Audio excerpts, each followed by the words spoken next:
I don't know. And I've mentioned that, I think, a couple of programs before. When I first heard the term, in the system of white supremacy, you have terms that are invented all the time. And the first thing you want to get in a compensatory way, you get your mind fixed to pick up on these terms and ask the questions of the person who is using the term. If a person says fake news or alt-right, and you have not heard these terms used by anybody before, ask the person who is using the term.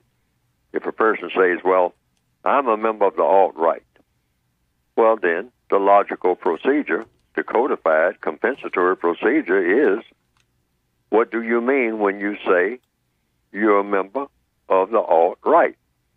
And then you can ask a series of questions after you get that answer. And you don't help the person with the answer. You don't presume that you know the answer to the question, because you don't know what the person means who is using the term, whether you've heard the term before or not. Always ask the person who is using the term. And don't assume that you know what the answer is going to be. That's why you're asking the question. And don't interrupt the person who is given the answer. Don't help the person with the answer. And that's important, because when you start helping the person with the answer of what you think that they should mean or something like that to the question, and you are asking the question, later on, if that person is a white supremacist, that person will say, well, wait a minute. When you asked me that, you start telling me what you thought it meant. And you start talking about what your philosophy was. But that's not what I meant at all.